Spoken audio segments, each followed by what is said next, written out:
I didn't want to mess around with the mics because we're already several minutes behind, but this is not like the first time a talk has been delayed by technical problems. My name is Dr. Evan Torner. I am faculty in German Studies and the School of Communication, Film, and Media Studies here at University of Cincinnati. My office is up on the fourth floor, and my lab is right across the floor from that. But what we have is this really awesome opportunity to use this space for evil. I mean, good. Specifically, that we are spending the whole weekend on board game, tabletop RPG, and other card game development, prototyping, and just generally messing around. This is then, this activity called the Tabletop Collaborative is specifically structured around the topic of who's tabletop and the notion that we should be including more voices in that. And we're going to keep yelling this from the rooftops that everybody needs to design, everybody from every possible identity category needs to be designing games, and we need your voices as much as possible, your voices. And so, I want to thank all of our sponsors. Our sponsors for this event primarily is the actual School of Communication, Film, and Media Studies and the community outreach program that they have. We also have funding from the Department of Sociology, from Niehoff, and from the Taft Research Center, a small amount. Without such support, we would be lost. And if you feel like this weekend was so cheap that you want to donate money for somewhere, we are able to accept donations in the School of Communication, Film, and Media Studies, and it will go directly back to events like this for you. So I'd love to introduce Carla Kopp, who came up from Houston, Texas, to talk to us. Carla Kopp is a publisher at Weird Giraffe Games, which is really a great company title.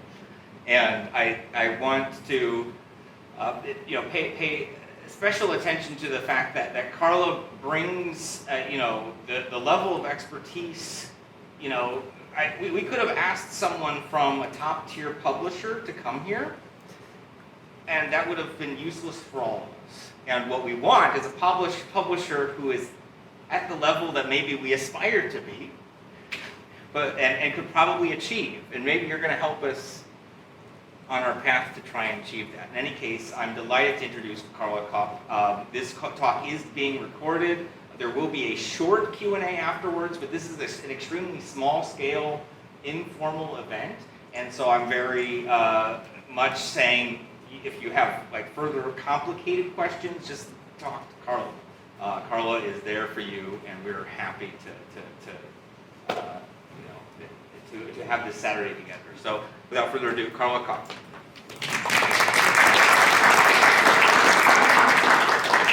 Okay, if I ever don't talk loud enough, just somebody raise your hand and tell me to speak up, because this is not my normal yellingness. But yeah, if you have any questions afterwards, I'm around at business cards and also rainbow copy stickers right there.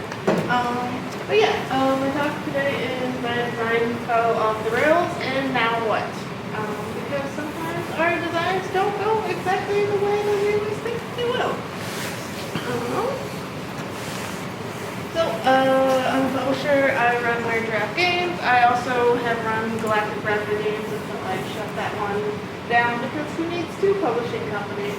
But also I have Quirky Bird Games, which is an RPG company.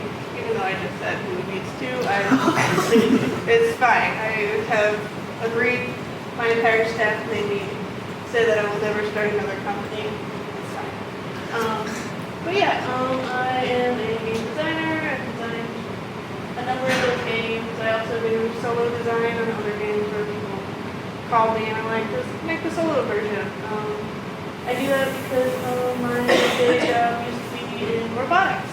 So now I do analog robots occasionally in the form of solo. But yeah, I do a number of things.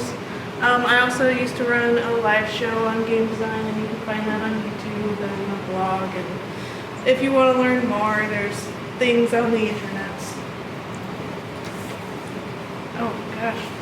But I do not know how to use this slideshow thing with this mouse. So, is that going too far in? Yeah. No, I'm figuring it out.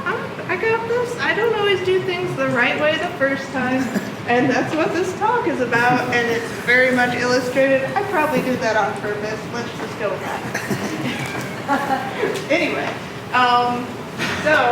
at the start of the pandemic, like all of you probably were, I was stuck at home, and I wasn't talking to many people, but I was still game designing. But one thing I did not realize that I was doing is that I was just home with my cats, and I was talking to the cat because there's no one else to talk to about game design, because my life partner just did not want that at that time. Still doesn't. It's fine. But yeah, and then a couple months passed, and I went to actually test games again, and after bringing out a few of my games, one of my co-designers was like, "Hey Carla, I cannot deal with this. I cannot deal with another bird-themed spatial puzzle engine builder. You've made far too many." And, at that point, I didn't even realize that I was focused so heavily on the bird theme, probably because I was talking to my cat and they seemed to like birds. But that got me into the issue of like, what do? I now have 10 bird-themed spatial puzzle engine builders, and a publishing company could go with that, but I'd probably be more popular if I did something that wasn't so niched, which it told me a number of things. One of which is I kind of made an April Fool's joke out of it, which is why I have all these cool little logos and stuff, like for Puffins Love Muffins and Murder of Crows, all the dinosaurs. There's so many bird-themed games, and if you want to talk about them later, I still have them. But a lot of them have changed to not be birds or be less engineer, things. I have to move this mouse every so often, which is fine. I like walking around. Or I don't. It's fine, I don't need space. There we go. But anyway, your design can go awry in a variety of ways. Like you can have too many games with the same mechanisms, or themes, or maybe they're too much, or just not enough. Or you've made too many games, or you're just not doing the thing that you should be doing right now. Because when are you ever? It's a really hard thing to do the right thing at the right time.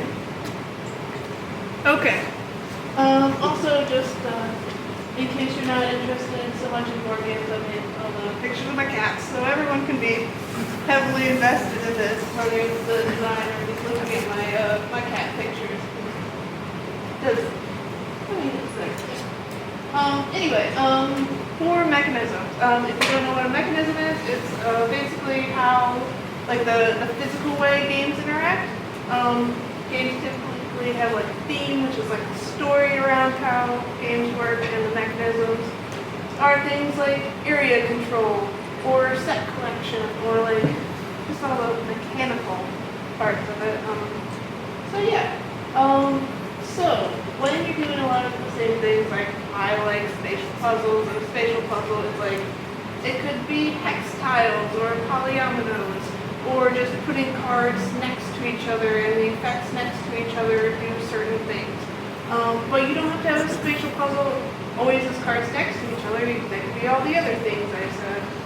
Or with like an engine building game, like you can have light engine building, or you can have like tiers of engine building. You always want to make sure, like even if you're working in the same mechanism, that you set yourself apart. Like it's not the exact same game for whatever reason. Basically how far you go into that mechanism, or even what you pair it with. Like you can make an engine building game that has set collection, and then in another game you can have an engine building game that has area control, and they'll be very different games based on what they're paired with. And if you need lists of different mechanisms, there's lists there, which are actually kind of nice just to read through, because like even though I've played lots of games, I might not realize that all these mechanisms exist. And they're just nice, like, when I'm trying to do something like, oh yeah, I remember that there's area control and area majority, what the differences between those are. Okay, so again, the same themes. I can't make bird-themed games until the rest of my life, as much as that would make me happy. It wouldn't sell that well, probably. Even though birds are pretty popular as far as game themes go at this point. But yeah, what I typically do is whenever I get an idea for a theme, I put it on a list. So then when I have all my bird-themed games, I'm like, oh, I'm going to go to my list and see what other things I'm actually interested in, even though I'm like so focused on like cardinals or, blue jays or whatever right now. So if I go to list, I have something to start with. But yeah, you could also just describe your mechanics. For this, I would not tell anyone what your theme is, just because it makes people go in a certain direction, but you can say things like, oh, okay, I have this sort of player interaction where players are trading and both people are benefiting. What sort of scenario do you think that matches up with? And getting other people's ideas that way. I do that a lot on social media just because you put something on Twitter and you can get 20 responses pretty fast.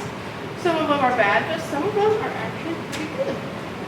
But anyway, either way, you get like directions to go into and things to think about. So, yep. So with retheming, this is actually one of my more favorite things to do in game design because, when I first initially make a game, I make the thing that my heart says yes to, and that could be something like sandpipers owning condos.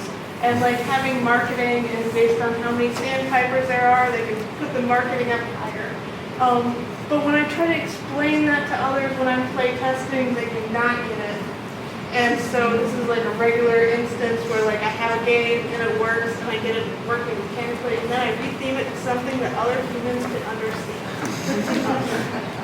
And when you're doing this, you have to think about different aspects of it. With the sandpiper game, I had 3 dice.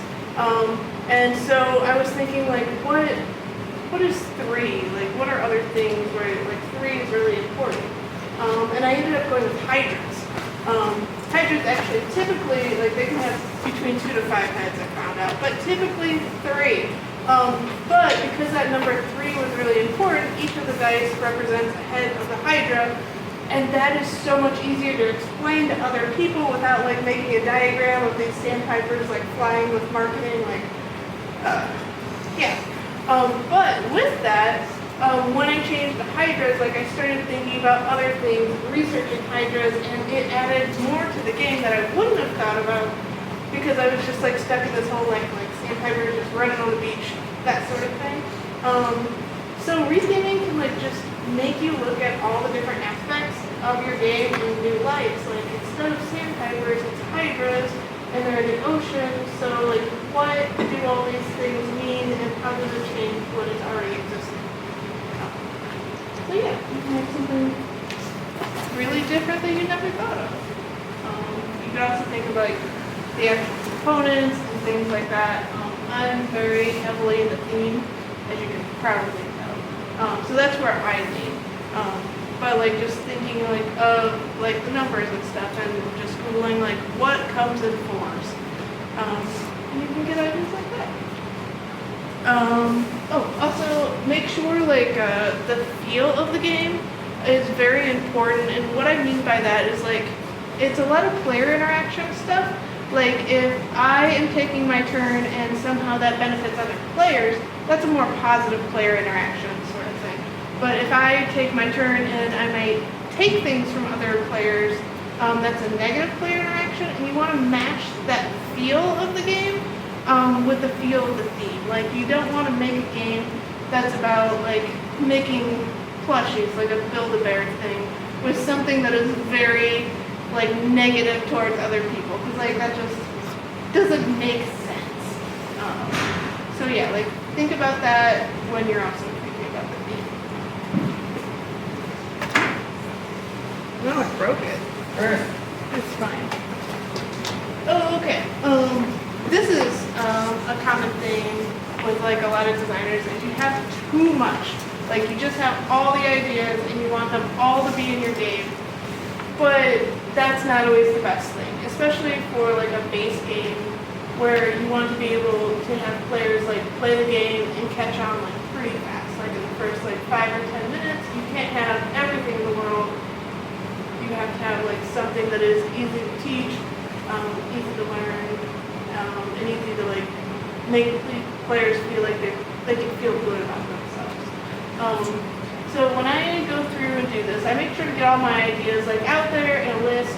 But then I look at it and see like what could be a possible expansion. Like, do all these cards need to be there? Like, if there's less cards or less components, the game can cost less, which means it's much more likely to be picked up by a publisher, much easier to sell. Like, if somebody's buying a game and there's a $20 game, there's a $50 game, if they're about the same, people are going to get the $20 game. But they might get the $20 game and like 2 more like $15 expansions, and then that's your whole idea. So yeah, breaking things out into expansions is great. And also like thinking about like when you're playtesting this game, what are the parts that people just don't understand as much, like the things that aren't as intuitive. If you can get it to just all the intuitive parts, it's the easiest thing to learn, and maybe you can save those unintuitive parts, or maybe they can just be a different game. Maybe it needed a different theme or a different setting or something like that. But basically you want to get as fast as possible to the fun, and stay in like that just fun part instead of the whole like learning and all of that. Like, just have it be fun, and then your game will be great. It's as easy as that, right? This one doesn't come up as much, the not enough. Like, maybe you have like a core loop and it needs a little more. Or you just want like a heavy game. Like, some games should be like giant sprawling Euros, and that's fun too. It's a lot more work to deal with, but you know, that can be fun. So when I'm doing this, I go back to the theme, and like I might research in Wikipedia or something and see if there's like some aspect of that theme that I'm just not incorporating, to see if, you know, could that be more? Like, how would that be represented in the game that I have now? What more would be added if I added in this other idea? Or going to get into the different mechanisms, like, what if this game also had area control? What would that look like? What other parts would be needed to support the area control that's now in this game that didn't have it? And like, what are the connecting bits? And if you continue down that line, like, you can figure out what works, what doesn't, and make your big sprawling game be the best it can be.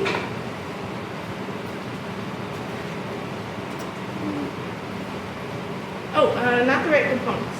So this is more kind of an advanced thing, because like when you're first starting out, you should just use whatever components work, and just go with the easy thing because you want easy so you can iterate and keep going. But at a certain point in time, you want to think about like how this will actually be made. Like, does the game need 100 dice?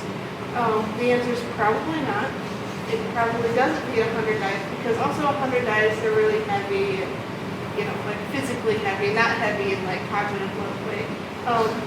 But also like, will a publisher want to make that? So, like one example is you could have a die, or you could just have 6 cards. And 6 cards can represent a die just by like, roll a card, and you know, that's like rolling a die. But there's also cool other parts about cards where like, once you have that card gone, you pull another card, you're not going to get that same value again. So you might want that or you might not.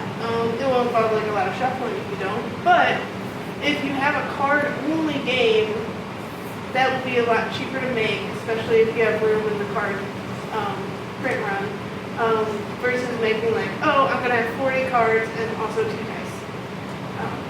Because at a certain point, if you want to get your game published, making it as easy to publish as possible is really important.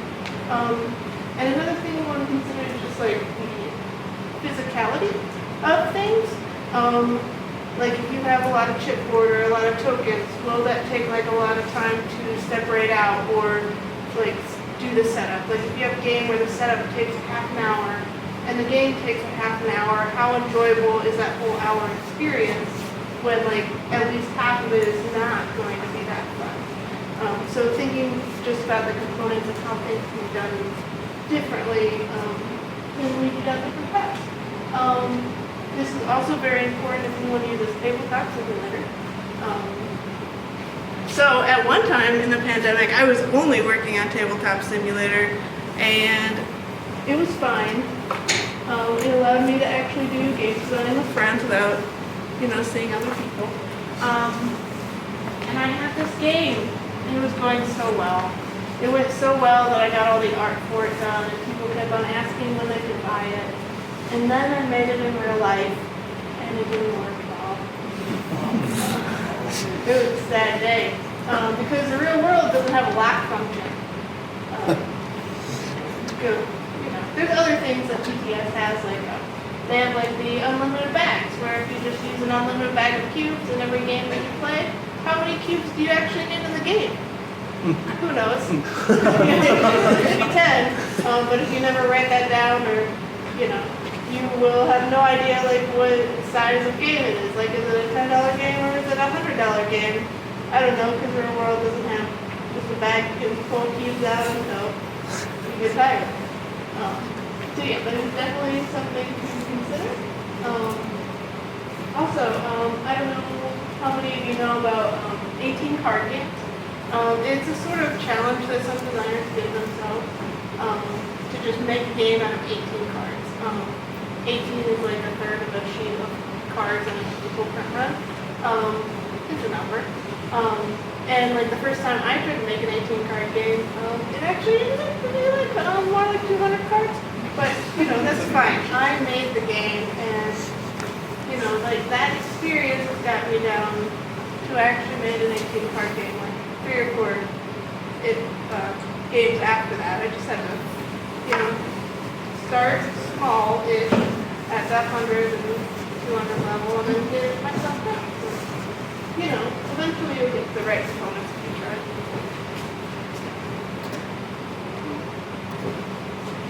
That didn't work. Okay, oh gosh, we're back. We went to forward. Okay, so not the design you want. I actually really like this picture because it's a picture of this game I made called Find the Duck, because I was trying to work on a regular game, but like I was losing my focus and like watching TikTok and stuff, and then I saw this real life game where like people were like blindfolded and chasing a duck, and I ended up like making that game. It was an action programming game where like you would just put down the directions, and everyone would put down directions, and then you'd see where the duck would go, but you can't change your direction. Sometimes you don't do the thing that you're focused on because you just see a TikTok video. But with this, like, I had not just printed out this game real fast. It wasn't that much effort. I like found a picture of the duck and some arrows and stuff. I got it out of my head. It took like, I don't know, half an hour or something. But then I wasn't like distracted by it. So I always suggest like you get like this really like, oh my gosh, I need to make this game about catching a duck blindfolded. Like write down your notes, get it out of your head. So like when you're actually working on your other games that you should work on, the ones that will be like profitable and whatnot, and not just silly duck games. You will, not be distracted. But yeah, and just like taking breaks is really cool because like while I was, focusing on the ducks and having my cat just play one player, because that's what I need sometimes, it freed my brain to like think of other things and not be like so focused. So yeah, another option is to just get a co-designer. And the co-designer will be like, why keep on doing this duck thing when we have this other game that we're focused on? Like, just having somebody else there to motivate you can like just get you on track and not just keep making random games every 5 minutes. Like yesterday I made a game about flamingos, because of course, still in the bird thing. But it's fine. That flamingo game will probably be some other theme when it actually comes out. Ah, that was different. Oh, I was looking at the wrong screen. That's fine. This one. I know how to use a Mac. It's fine.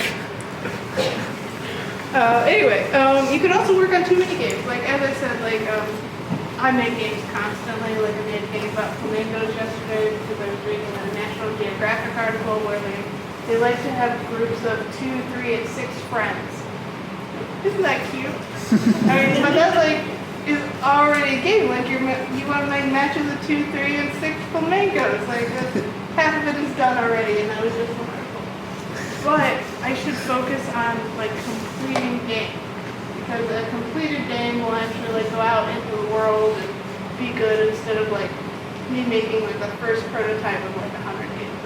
That's silly, and it fills up my apartment. And you don't want that. You want to, like, get rid of the version of this. Usually I like to work on between 2 or 3 games, just because if I get stuck on one game, I can just switch to another game. And with 2 or 3, you can make, like, visible progress. Whereas if you had 5, the visible progress on all of them is much less. But yeah. When you're trying to choose which games to work on, one, feasibility, profitability is way better. Like that Find a Duck game that is silly, and I need no more bird games. Even though I just talked about Lego once. There's just something wrong with my head now. We're all changed. But other things to consider is, like, do you have a deadline, or is there, like, some special thing happening, like a holiday, or if you want to, like, get in on, like, the bandwagon of, like, book prices. Except that's not bandwagon, we'll all actually be around for forever. But yeah, just something like maybe you want to get ready for a convention or something like that, and that will help choose one. There's also the concept of being done for now, where maybe a game isn't perfect. I mean, you can get a game to a point where it is good to show to a publisher or good for the next step, and you don't need to keep iterating on it. And that's great. You just put it on the shelf and move on to the next one, and you don't always have to just keep playtesting and playtesting until you die, I guess. So yeah, it's okay to have something not perfect, especially when you want to go for a publisher, because a publisher should have a game that's not entirely done so they can make it into a product for their money. Yeah.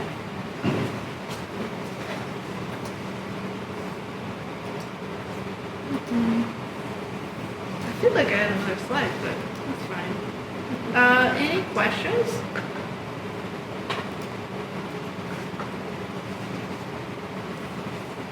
You in the back. You guys talked about focusing on the core game loop. Can you kind of expand on what you mean by that? So yeah, the board game loop is like the regular thing you might do on a turn. Like maybe a board game loop could be you play a card, you do the action, you draw a card, or something, and that's like a very simple loop. Another sort of loop could be like you are gathering resources and fulfilling a recipe, and then that recipe outputs you something. And you're just going to go through like this series of actions throughout the whole game. Yeah. Thank you. Do you have any advice for when you want to approach a publisher and how to negotiate that relationship? Sure. So every publisher is different. What I always suggest is to go online and see if they have like a list of things that they want. Like if you go on my website at weirddraftgames.com, it's like, okay, here's a list of things I'm looking for and the things that I do not want. And some people still, like, they look at that list and they're like, hey, I know you don't want this, but it's so cool. And like I just archive those because they specifically read that I did not want the thing, and it's not special enough for me to actually want it.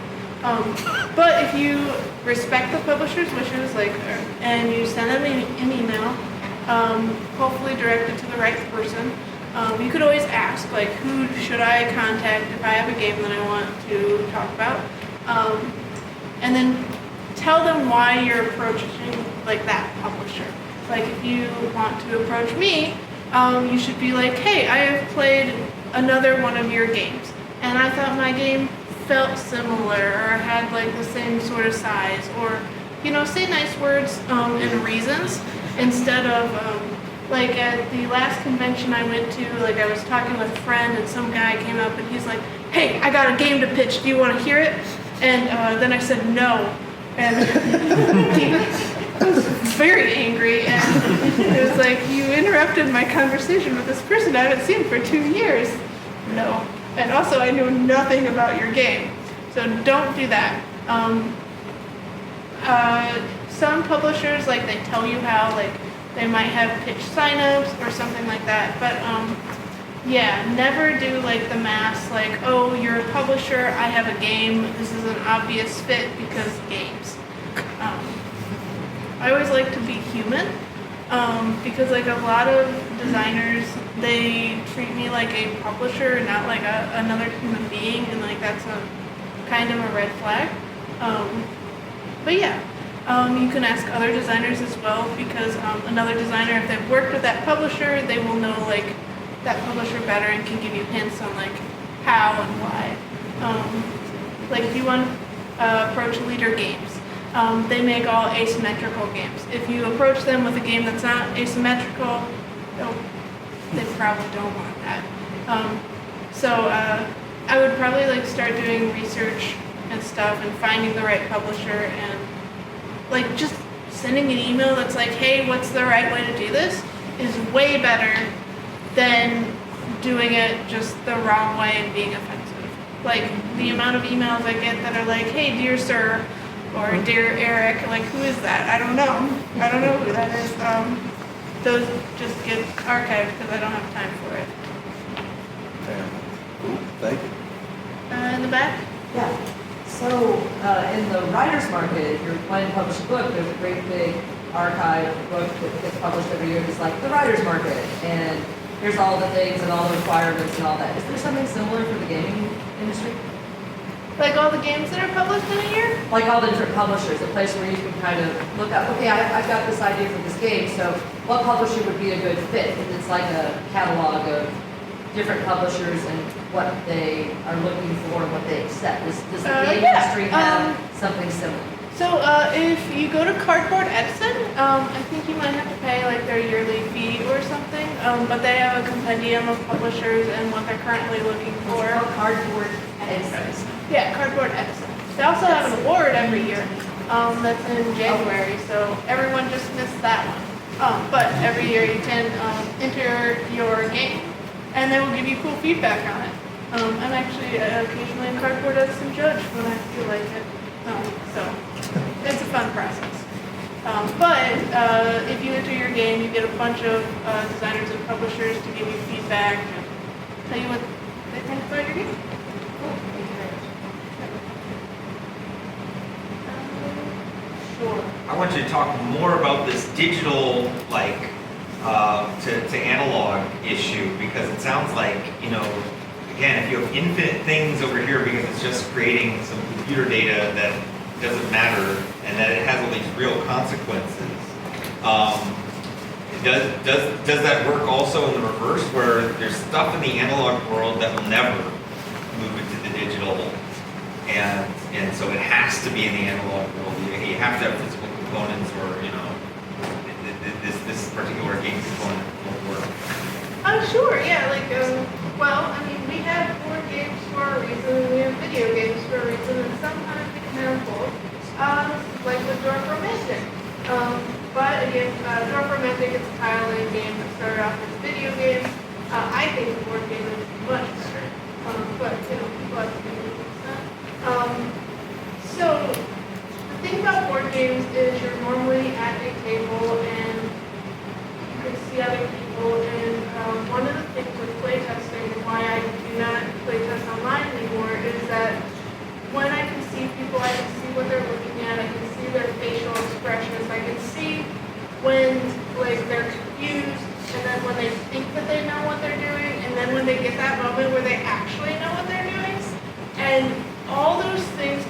me so much about my game and like the graphic design, and like I can like notice when they go from thinking that they know what they're doing to actually knowing what they're doing and like what made that happen. That's so much information, and that's how like you make the graphic design of the game like really intuitive work. But online, if you do not know if somebody is distracted by the graphic design or by their dog or their child or their dinner or, you know, they're also connected to the internet, which has lots of cat videos and whatnot.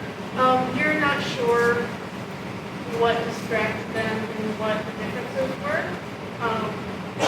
which makes playtesting online very different. But I mean, when that's what you have, or it's the only way you can playtest with like all across the country, or you know, people that are really good at like certain games. Like I will playtest online sometimes.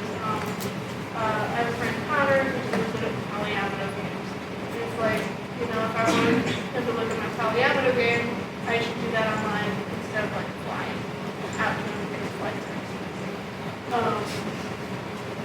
But yeah, there's things that work in both, but definitely things like negotiation and bidding, bluffing, that definitely work better in person.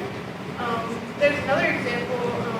Board Game Arena exists, and I love it. Like our one back there, we constantly have like 10 games going. It's fascinating. It's one of the best parts of my day.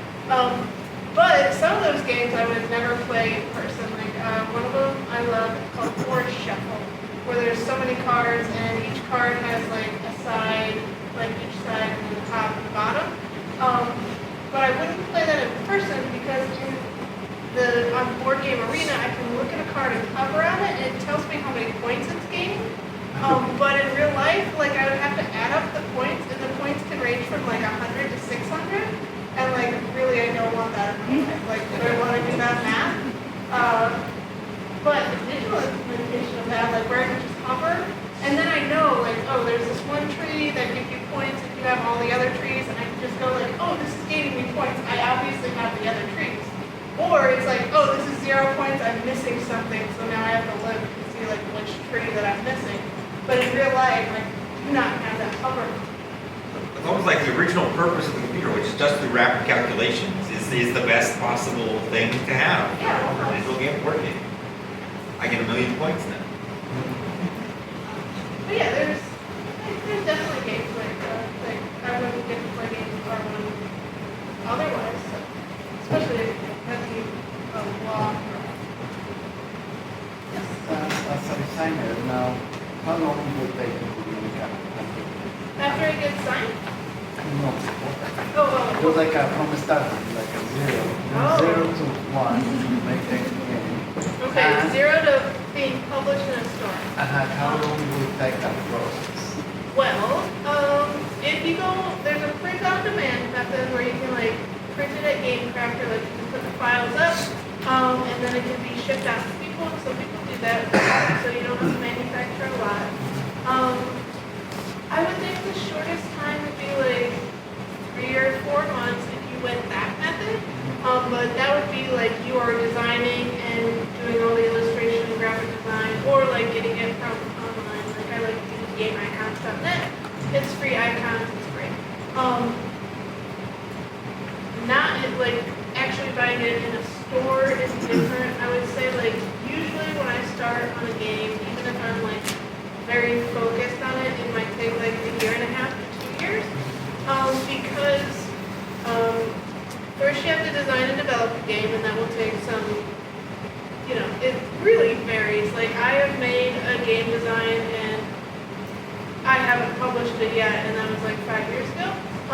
But I've made other ones where it's like, oh, I made this, it just works, it requires no changes somehow. But then you have to do the graphic design and illustration, and that depends on other people or yourself if you're just good at things. When you go to manufacture, the manufacturer typically takes like 3 to 4 months, and then you can get on a boat, which who knows how boats work. And there's pirates nowadays, which are just a headache. This month has never. Well, January was bad. That's another story. But that could take another 3 or 4 months. So even if you have like a good idea in like illustration and everything, it could take like 6 months after that. And that's if nothing goes wrong. But also like it might not be. I think like a good amount of time, like from idea to store, like is 2 years. That's if like you're lucky and things go well. But like it's not like they go like super well and it's just perfect. I'm just curious, how do you, I don't know what habits you have, or like how you structure your time so that you have like creative time, and then I'm sure you have to deal with lots of logistical things too, running a business. Yes, I'm trying to change what I do where like 1 or 2 days a week I focus on all like the logistical, like I have so many emails all the time to deal with, which are from like manufacturers, content creators, and designers, and like anything. There's so many emails, like I'm like when I get back to my house on Monday, I will have so many things that I have to do. But because those things are like I could probably deal with those for forever if I wanted to. I try to like either time box it or like I'll have a design day where like this is my day where I'm gonna do the fun design, which might not be the priority. But it gives me like the fun and the joy that will get me back to being able to deal with like all the emails and stuff that I don't like so much. Because like as a publisher there's so many different hats and skills, like unless you have like a lot of partners, there's going to be something you don't like doing.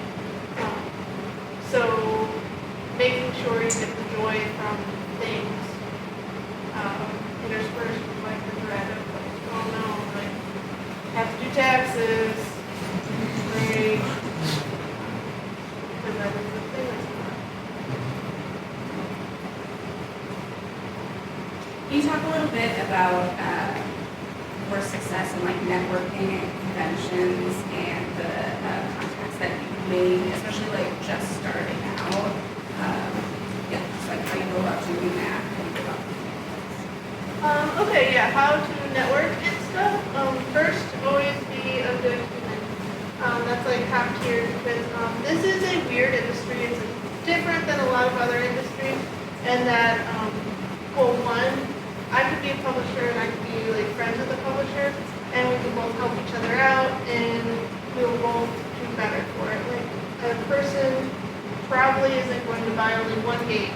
They're going to buy, 20 or 30 or 500 or something if they're really into the hobby. It happens. And at the same time, like we all can take on different roles. Like I have published games that have been designed by other publishers, and other publishers have written up my games. So because we're friends, it works out a lot. So always be a good human and whatnot. That's like step one.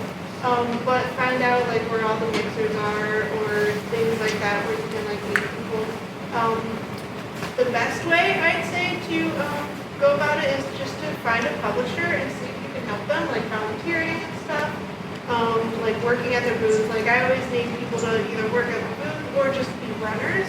And what that means is like we're at a convention and somebody is hungry and they want a sandwich or something, and you can go get them a sandwich, or we ran out of water, or we forgot one of the demo copies in the hotel, and just having somebody else that can like just help mitigate that, or to like cover the lunch shifts or whatever is super helpful. And then usually at the end of the convention or like at the end of the night, I just hang out with all my booth staff. That's actually how I signed one of the games I signed. Is like the first Origins I went to, I was like, hey, yeah, I've worked fast food and I've done like a 10-hour shift. This will be fine. And then I got there and it was not fine. Definitely not fine. And I put out on Twitter, I was like, hey, I really need anyone to help me. And a guy showed up, and it was fantastic. His name was Kevin Russ. And he designed Calico also, yeah. Yeah, I introduced him to Flat Out and stuff. It's fun. But yeah, he designed, like, one of the nights, I was like, hey, I'm so thankful, like, let's hang out, I'm gonna buy you dinner. Do you design games? And like, then he showed me Tumbletown, which is a game I later designed and published. But like, usually, like, for my booth at least, we have like group things, we have group chat. It's like, if you go to a convention, you now have 5 more friends, or however many people are at the booth, because, you know, like, I don't want you to just be unhappy otherwise. Like, hey, like, and also, like, I tend to, like, make them play test my games. I'm like, hey, what are you doing in an hour, dude?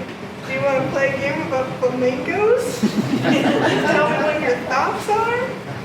And yeah, just getting to know people that way. And then, like, like, when I bring people in like that, I'm also like, here, here's these other friends. And because, like, as I said, it's a community of friends. Like, if you meet somebody, they'll probably introduce you to other people. It goes like that. Anything else? Sure. Like, how many, like, the prototypes that you make, like, how many do you think actually, how many do you make so that your publication by you or by somebody else? For me personally, it depends on what the design is. So my company, Weird Giraffe Games, we make a very specific kind of game. But I, as Carla, I design a wide variety of games. So first, I think, like, does it fit into the box that Weird Giraffe Games is? And if the answer is no, then it would obviously go to somebody else. But even if it would fit in with what I do, it doesn't necessarily mean that I would publish it, because it might fit in with another publisher as well. And it really depends on, like, I don't know, just different things. Like, I think it was like 2 weeks ago, I spent some time in Seattle, and so I was hanging out with those publishers, and so we were like, oh yeah, like, let's talk about other things and collaboration and things like that. So it's timing, proximity, and also, like, what my schedule is like. So, like, for Weird Giraffe Games right now, I have like 3 years of stuff. So, like, if I design this flamingo game, like, will it go with my company? Probably not. But if it does, then it would kick out something else, and that game would have to live somewhere, probably. So there's different considerations like that. I got another question for you. How does copywriting and intellectual property fit into all this? Does it? Does it? I don't know. This one. I guess that's a bigger question of laws and stuff. Where, like, sure, a law can exist, but if nobody upholds it, what happens? Right. Does it really exist? Does the tree fall in the forest or whatever if no one hears it? There was an instance recently where a designer had a game and they were playtesting it, and they had records of it, which is very cool. Because somebody went and they put it on Kickstarter. Somebody else. I was wondering if that kind of stuff happens and how well it's released. So that is the one time that I've heard of it, and the community knew. But the community also knew because that person was a really nice person and stuff. So always be nice, just in case. But people saw it on Kickstarter and reached out and were like, hey, don't back this game. This is not this person's game. They rethemed it into cats or something. And it got taken off Kickstarter, and that person is not around anymore, the person that stole it. But in general, I haven't really heard of that ever happening, just because usually when you have a game design, it is important to you. Also, it's very hard to get things published. Like, it takes a lot of work and effort. So, like, for me, I'm only going to really put in that effort for things that I'm passionate about. But also, like, the whole, like, when you're making a game, you have to play test it, and people have to see. So it's not going to really go unnoticed if somebody steals it.